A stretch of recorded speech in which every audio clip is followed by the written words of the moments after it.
30 साल पहले जून 1984 में स्वर्ण मंदिर में भारतीय सेना दाखिल हुई थी।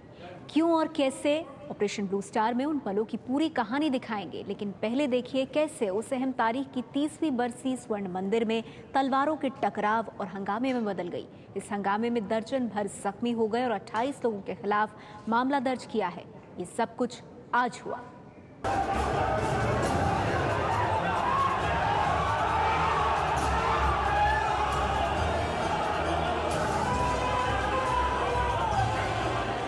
तस्वीरें देखकर यकीन नहीं होता कि ये वही अकाल तख्त है जिसके आगे हर सिख सिर झुकाता है। इस परिसर में चंद मिनट पहले तक 30 साल पहले ऑपरेशन ब्लू स्टार के दौरान मारे गए लोगों की बरसी पर अरदास गूंज रही थी। वहीं अचानक देखते ही देखते तलवारें निकल आईं।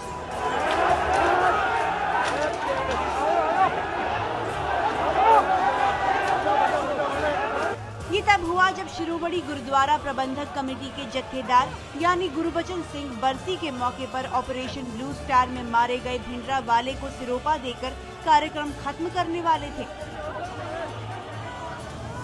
तभी अकाली दल के दूसरे गुट के नेता सिमरनजीत सिंह मान भी भाषण देने लगे। उनकी आवाज नहीं सुनाई दी तो उनके लिए पहले माइक की मांग हुई और माइक ना मिलने पर अचानक हिंसक झड़प शुरू हो गई। दो ग्रुप्स का, मान ग्रुप का और एसजीपीसी का झगड़ा हुआ है। It's a very unfortunate thing कि हमारे धार्मिक स्थान में ये बातें हों। छानबीन करेंगे कौन कौन दोषी हैं, कैसे कैसे मर्यादा टूटी, किन किन लोगों ने इसमें शामिल हुए, उन पे जो एक्शन लेने की बात करेंगे। श्रोमणी अकाली दल भी उन पे एक्शन करेगा, अपने वर्कर या लीडर हो कोई हो, और सरकार भी करेगी अगर कोई ऐसी कानून लॉ एंड ऑर्डर की। इसे लेकर राजनीतिक आरोप प्रत्यारोप भी शुरू हो गए हैं, लेकिन एसजीपीसी के जत्थेदार यानी गुरबचन ने मान गुट को क्लीन चिट दे दी है। जानबूझ के कोई एजेंसियां दे आदमी ਵਿੱਚ ਕਿਸੇ ਨੇ ਆ ਕੇ ਉਹਨਾਂ ਨੇ ਸਾਰੀ ਇਹ ਹੁੱਲੜਬਾਜ਼ੀ ਕੀਤੀ ਹੈ ਕਰਕੇ ਇਹਦੀ ਸਾਰੀ ਪੜਤਾਲ ਕੀਤੀ ਜਾਵੇਗੀ। ਜਿਹੜੇ ਵੀ ਦੋਸ਼ੀ ਸਾਹਮਣੇ ਪਾਏ ਜਾਣਗੇ ਉਹਨਾਂ ਤੇ ਜਿਹੜੀ ਕਾਰਵਾਈ ਕੀਤੀ ਜਾਵੇਗੀ। और अब बात 30 साल पुराने उस इतिहास की जो आज भी पंजाब की राजनीति पर खासा असर रखता है। एबीपी न्यूज के कार्यक्रम प्रधानमंत्री ने स्वर्ण मंदिर में भारतीय सेना के ऑपरेशन ब्लू स्टार की पूरी कहानी आप तक पहुंचाई थी। एबीपी न्यूज एक बार फिर दिखा रहा है 30वीं बरसी पर ऑपरेशन ब्लू स्टार के हर एक पल की कहानी।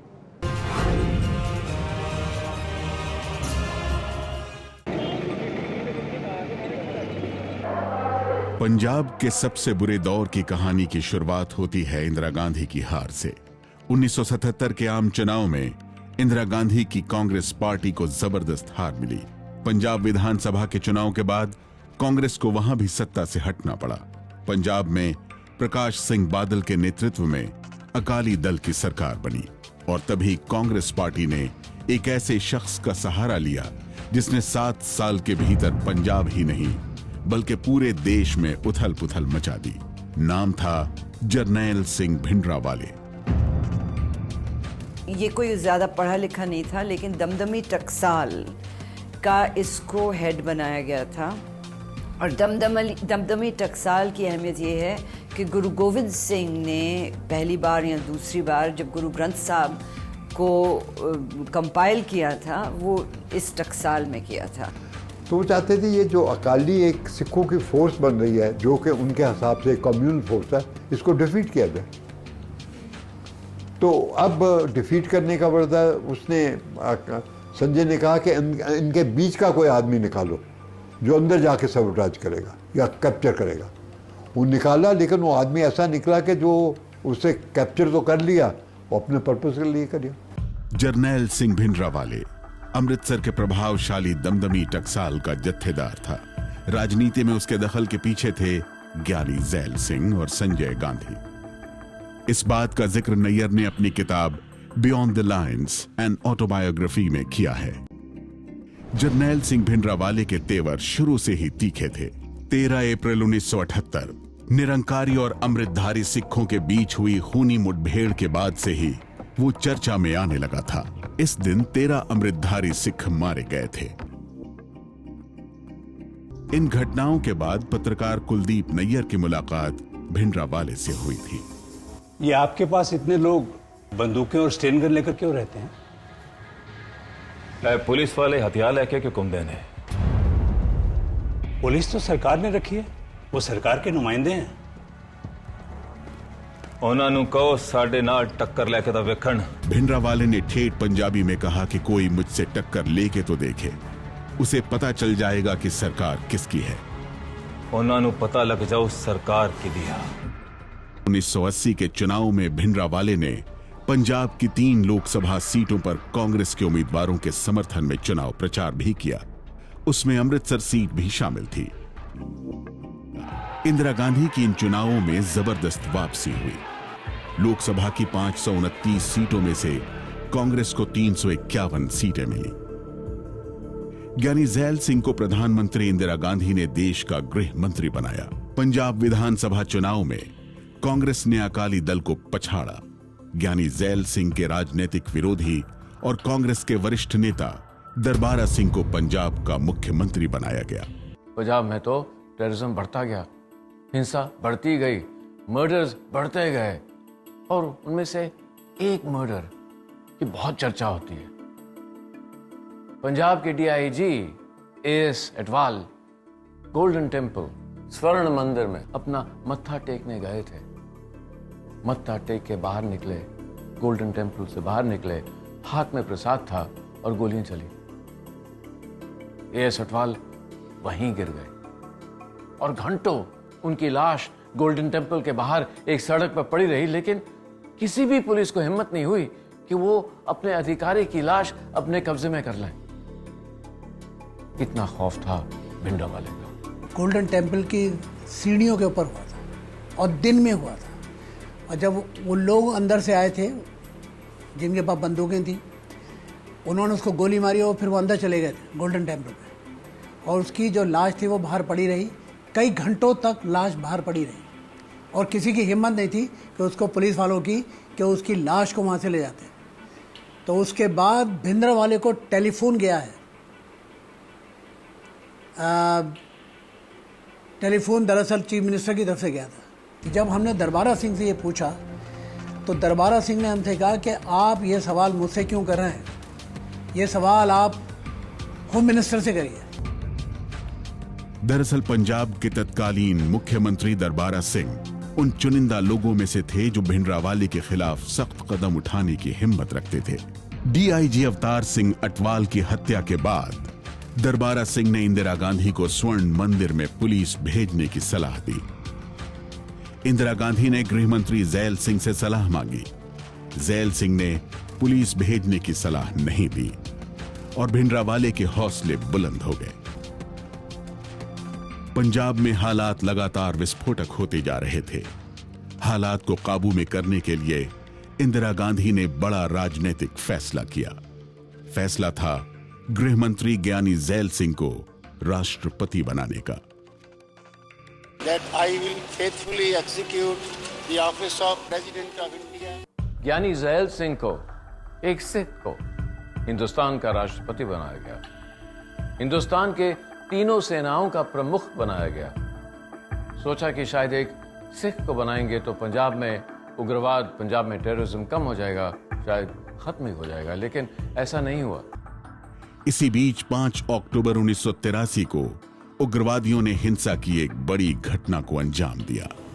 पंजाब के कपूरथला से जालंधर जा रही बस को सिख बंदूकधारियों ने देर रात रोका।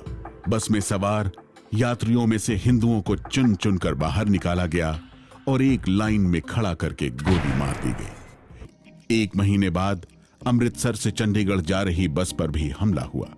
हिंदुओं की पहचान की गई और परिवार वालों के बीच गोली मार दी गई। पंजाब में रात में बसों के चलने पर रोक लगा दी गई। हत्या और लूटपाट की घटनाएं बढ़ती जा रही थीं। एक तरफ दिल्ली में असमंजस था, दूसरी तरफ भिंडरावाले ने एक बड़ा कदम उठाया। 15 दिसंबर 1983 को भिंडरावाले ने अपने हथियारबंद साथियों के साथ स्वर्ण मंदिर के अकाल तख्त पर कब्जा कर लिया था। अकाल तख्त का मतलब एक ऐसा सिंहासन था जो अनंत काल के लिए बना हो। इसे 16वीं सदी में बनाया गया था। दिल्ली में मुगल दरबार की गद्दी से 1 फुट ऊंचा अकाल तख्त बनाया गया था ताकि बताया जा सके कि ईश्वर की जगह बादशाहों से ऊपर होती है। यहीं से सिख धर्म से जुड़े हुक्मनामे जारी होते रहे हैं। इसलिए अकाल तख्त का धार्मिक महत्व तो है ही, साथ ही राजनीतिक महत्व भी है। भिंडरावाले के अकाल तख्त पर कब्जे का विरोध गोल्डन टेंपल के प्रमुख ग्रंथी कृपाल सिंह ने किया, लेकिन भिंडरावाले ने किसी की परवाह नहीं की। बैसाखी के दिन ये बात है 1984 की, सिर्फ 2-3 महीने पहले जब ऑपरेशन ब्लू स्टार हुआ है, तो वहाँ एक सरदार लीडर था, उसको भिंडरावाले के लोगों ने दौड़ के अंदर उसका मर्डर किया। वो आगे दौड़ रहा था, वो पीछे से गोलियां मार रहे थे, और दिन दहाड़े, ये दोपहर की बात है जब उसका मर्डर हुआ। अकाल तख्त से ही भिंडरावाले ने इंदिरा गांधी को चेतावनी दी और दार्शनिक अंदाज में कहा कि हम तो माचिस की तीली की तरह हैं। ये लकड़ी से बनी है और ठंडी है, लेकिन आप उसे जलाएंगे तो लपटें निकलेंगी। पर असी माचिस की तीली वांगा लकड़ दिया ते ठंडी है, पर जे तुसी उन्हें बालोगे तो लपटा निकलन गया। इंदिरा गांधी के लिए मुश्किलें बढ़ती जा रही थी। 1984 का फरवरी महीना था। 10 महीने बाद ही देश में और पंजाब में चुनाव होने वाले थे और इंदिरा गांधी के लिए समझौता करना एक राजनीतिक मजबूरी भी बनती जा रही थी। उधर अकाली भी समझ गए थे कि भिंडरावाले का कद बहुत बढ़ गया है और वो उनके वजूद को ही कड़ी चुनौती दे सकता है। तब नरसिंह राव विदेश मंत्री हुआ करते थे। उन्हें अकालियों से बातचीत करके समझौते की कमान सौंपी गई। नरसिंह राव ने बातचीत करके एक समझौते का फॉर्मूला निकाला। यह फॉर्मूला अकाली नेताओं को मंजूर था। इस फॉर्मूले में पंजाब को चंडीगढ़ शहर दिया जाएगा और हरियाणा को बदले में अबोहर शहर, और सरकार से इस फॉर्मूले की सिफारिश करने के लिए एक आयोग बनाया जाएगा। लेकिन एक और शर्त थी कि यह फॉर्मूला पहले हरचंद सिंह लोंगोवाल को और भिंडरावाले को मंजूर होना चाहिए। नरसिंह राव को बातचीत में सफलता मिली और समझौते की रूपरेखा तैयार हो गई। इसमें कहा गया कि एक आयोग बनाया जाएगा जो इस तरह की सिफारिश करेगा, लेकिन सरकार की तरफ से शर्त यह थी कि समझौता तभी होगा जब अकाली दल के अध्यक्ष हरचंद सिंह लोंगोवाल और भिंडरावाले इसके लिए राजी होंगे। हरचंद सिंह लोंगोवाल और भिंडरावाले को राजी करने का काम गुरुचरण सिंह तोहड़ा और प्रकाश सिंह बादल का था। ऐसे कोई धोखा नहीं, ऐसे पंजाब दे ते सिखां दे हित लई है। किसते हकले की है मैं सब जानना। तुहाडी अख सत्ता ते है। तुसी मुख्यमंत्री बनना चाहते हो? भिंडरावाले जी, मैं तुहानू अकाल तख्त तो बाहर कटवा देवांगा। तो बात भी गल हैगी। भिंडरावाले के साथ मेरी 3 घंटे तक अकेले बातचीत हुई थी और बिल्कुल ऊपर हम लोग छत पे अकेले बैठे थे। तो मैंने उनसे कहा कि आप इतने बड़े देश की फौज से, इतनी बड़ी देश की ताकत से आप कैसे लोहा ले सकते हैं, तो आप कैसे लड़ेंगे? तो उन्होंने कहा कि आपको मालूम नहीं है कि हमने सारा स्कीम बना दी है। स्कीम ये थी उनकी कि सिर्फ 10 किलोमीटर दूर आप खेतों में से जाइए पीछे, तो पाकिस्तान का बॉर्डर आ जाता है, उसका नाम है खालड़ा। और ये मुझे भिंडरावाले ने बताया कि काके यहाँ से सानू सिर्फ 45 मिनट लगेंगे, 80 ਆਪਾਂ ਟੁਕ जाएंगे थे एक खेतों विच, और खालड़ा उत्थे है, उत्थे जाके हमने जाके फिर गुरिल्ला वॉरफेयर शुरू कर देनी। तो मैंने पूछा आप पाकिस्तान में जाओगे? कहता हाँ। कहता वो उन्होंने सारी अंडरस्टैंडिंग है साढ़े नौ।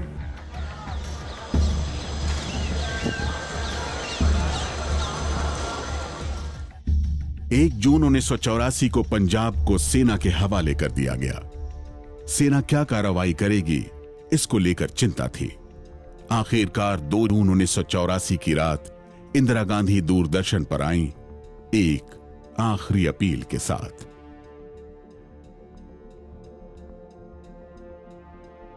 देशवासियों, पंजाब में निर्दोष सिख और हिंदू मारे जा रहे हैं, अराजकता फैली हुई है, लूटपाट हो रही है, धार्मिक स्थल अपराधियों और हत्यारों के शरणगाह बन गए हैं। अगर अब भी किसी मुद्दे पर कोई गलतफहमी या संदेह है तो आइए हम बातचीत की मेज पर इसे हल करने की कोशिश करेंगे। इंदिरा गांधी ने आखिरकार स्वर्ण मंदिर में सेना भेजने का फैसला कर लिया। कोड वर्ड रखा गया ऑपरेशन ब्लू स्टार। एक तरफ इंदिरा गांधी ने बातचीत का न्योता दिया और दूसरी तरफ अमृतसर की सारी फोन लाइंस कट कर दी गई। पंजाब के नेता, चाहे वो चरमपंथी हो या नरमपंथी, वो बातचीत नहीं कर सकते थे। बहरहाल इंदिरा गांधी की अपील का असर होना नहीं था, हुआ भी नहीं। जब इंदिरा गांधी देश के नाम संदेश दे रही थीं, उसी दौरान मेजर जनरल कुलदीप सिंह बरार की अगुवाई में सेना की नवी डिवीजन स्वर्ण मंदिर की तरफ बढ़ रही थी। 3 जून को अमृतसर से पत्रकारों को बाहर कर दिया गया। पाकिस्तान से लगती सीमा को सील कर दिया गया। भिंडरावाले तब अकाल तख्त में ही था। जब दिल्ली में इंदिरा गांधी बड़े फैसले ले रही थी, तब भिंडरावाले पत्रकारों से बातचीत कर रहा था। फौज अंदर पहुंच चुकी है कि तो लगता है कि फौज दरबार साहब अंदर प्रवेश कर पाएगी? नहीं, मैनू नहीं लगता कि फौज इतनी हिम्मत है। फौज भी इतने उसी तरह पई रहेगी जिस तरह बीएसएफ ते सीआरपी। वो तब भी समझ रहा था कि सेना कभी गोल्डन टेम्पल के अंदर दाखिल नहीं होगी, और अगर हुई तो जबरदस्त लड़ाई होगी। तो बचने लिए थानू सरेंडर करना ही पैना। जे फौज ने अंदर आने की हिम्मत की ते उन्हें सबक सिखावांगे, ते एहो जिहा सबक सिखाया जाएगा जिसनों जिंदगी पर याद रखेगी। तो पता है, एक शेर 1000 पेड़ों का शिकार करता है। भिंडरावाले के जवाबों से 2 बातें तय थी। सेना के साथ मुकाबला करने के लिए वो तैयार था, यानी बहुत खून खराबा होने वाला था। जर्नलिस्ट भिंडरावाले से मिले थे, उनमें मैं भी था, और ये बात है कोई दोपहर की बात है। तो ये आखिरी प्रेस कॉन्फ्रेंस थी जो भिंडरावाले ने दी थी, और उसके शब्द मुझे याद हैं। उसने कहा था कि मुझे मालूम है कि अब आर्मी आ गई है, लेकिन मेरी यहाँ से लाश ही जाएगी, मुझे कोई गिरफ्तार नहीं कर सकता यहाँ से। एंड ही सेड कि I am going to fight. तो वो लास्ट था, हमें ये अंदाज़ा नहीं था कि एक्शन इतनी जल्दी शुरू हो जाएगा। उधर सेना ने घेराबंदी के बाद अंदर रह रहे लोगों को बाहर आने को कहा। यह अपील बार बार की गई। उस दिन जी वो 3 जून था, गुरु अर्जन देव जो सिखों के 5वें गुरु हैं, उनका शहीदी गुरपुरब था। उस दिन तो गोल्डन टेम्पल में रास्ता जो पिलग्रिम है वो मत्था टेकने के लिए, गुरपुरब मनाने के लिए बहुत आते हैं। तो बहुत दूसरे अकाली दल के जो वर्कर हैं वो गिरफ्तारी देने के लिए आए हुए थे। बहुत लोग थे अंदर। 5 जून को 7 बजे तक सिर्फ 129 लोग ही बाहर आए। उन्होंने बताया कि भिंडरावाले के लोग बाहर आने से रोक रहे हैं। 5 जून शाम 7 बजे सेना की कार्रवाई शुरू हुई। रात भर दोनों तरफ से गोलीबारी होती रही। 6 जून को सुबह 5:20 पर तय किया गया कि अकाल तख्त में छुपे आतंकवादियों को बाहर निकालने के लिए टैंक लगाने होंगे। ऑपरेशन ब्लू स्टार शुरू हो गया था। हिंदुस्तानी सेना भिंडरावाले और उनके साथियों को स्वर्ण मंदिर गोल्डन टेम्पल के अकाल तख्त से निकालने की कोशिश में लगी हुई थी। लेकिन उधर प्रधानमंत्री इंदिरा गांधी और राष्ट्रपति यानी ज़ैल सिंह के बीच एक बहुत तल्ख मुलाकात हो रही थी, क्योंकि इंदिरा गांधी ने ऑपरेशन ब्लू स्टार लॉन्च करने से पहले यानी ज़ैल सिंह की सलाह नहीं ली थी, उनको बताया तक नहीं था। और जब यानी ज़ैल सिंह को मालूम पड़ा तो वो बहुत खफा हुआ। इतने बड़े फैसले की जानकारी मुझे पहले दी जाती तो अच्छा होता। सेना को कहा गया था कि दरबार साहब को कोई नुकसान नहीं पहुंचना चाहिए। मुझे समझ नहीं आ रहा है कि हमारी खुफिया एजेंसी पिछले 2 महीनों से क्या कर रही है, जबकि इतनी बड़ी तादाद में हथियार स्वर्ण मंदिर में ले जाए जा रहे थे।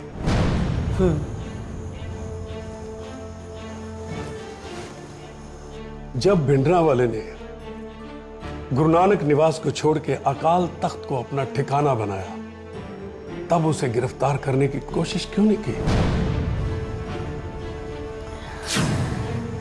ये पंजाब सरकार का काम था, उन्हें नजर रखनी चाहिए थी। दुख बहुत था कि भाई गोल्डन टेम्पल में गई फौज वगैरह, दुख था और उसका वो दुख प्रकट भी किया, लेकिन गवर्नमेंट के साथ खड़े रहे। जैसे मैंने कहा, उस रात जो उन्होंने ब्रॉडकास्ट किया वो बहुत उनकी हिम्मत थी, क्योंकि बहुत लोग कह रहे थे तुम्हें रिजाइन कर देना चाहिए, तुम ये, अगर तुम रिजाइन कर दो तो एक और रंजीत सिंह बन जाओगे। तो ज्ञानी जी खुद हर्ट हुए इसके मामले इसके बारे में, क्योंकि उसको इसके बारे में डार्क में रखा गया था, इस ऑपरेशन के बारे में, तो उसको बड़ा इसमें दुख हुआ। ये सिख साइकी को इतना हर्ट किया। अब देखिए, आप पंजाब को और सिखों से डील करना चाहते हैं पॉलिटिक्स को, और इसमें वहाँ के लोगों की डोमिनेंट कम्युनिटी की आपको सेंसिटिविटीज़ का नहीं अंदाज, ये एक बहुत बड़ा ब्लंडर था इंदिरा गांधी का।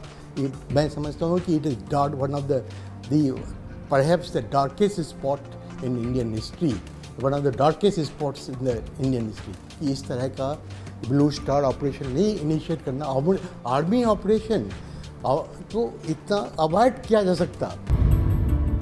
ऑपरेशन के दौरान बहुमूल्य किताबों और दस्तावेजों की लाइब्रेरी में आग लग गई। आतंकवादियों और पुलिस के बीच हुई फायरिंग में चली कई गोलियां हरमंदर साहब की ओर भी गई। अकाल तख्त को भी भारी नुकसान हुआ। हालांकि बाद में सरकार ने अकाल तख्त को दोबारा बनवाने की पेशकश की, लेकिन सिख समुदाय ने सरकार के इस प्रस्ताव को नहीं माना। उन्होंने खुद ही अकाल तख्त को दोबारा बनवाया। बहरहाल स्वर्ण मंदिर में 6 जून को सुबह से शाम तक गोलीबारी चलती रही। आखिरकार देर रात भिंडरावाले की लाश सेना को मिली और 7 जून की सुबह ऑपरेशन ब्लू स्टार खत्म हो गया।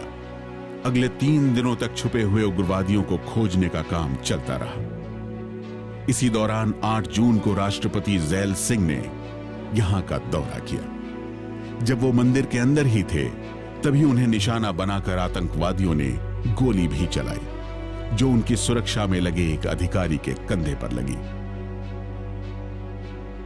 लेफ्टिनेंट जनरल बरार के अनुसार ब्लू स्टार में कुल 83 सैनिक मारे गए, जिसमें 4 ऑफिसर शामिल थे। इसके अलावा 248 घायल हुए। मरने वाले आतंकवादियों और अन्य की संख्या 492 रही। हालांकि आज भी इस बात को लेकर बहस है कि आतंकवादियों के अलावा मरने वालों की संख्या काफी ज्यादा थी, जो या तो पुलिस और उग्रवादियों के बीच हुई फायरिंग में मारे गए या किन्हीं और कारणों से उनकी जान गई। परिसर से भारी पैमाने पर हथियार बरामद किए गए।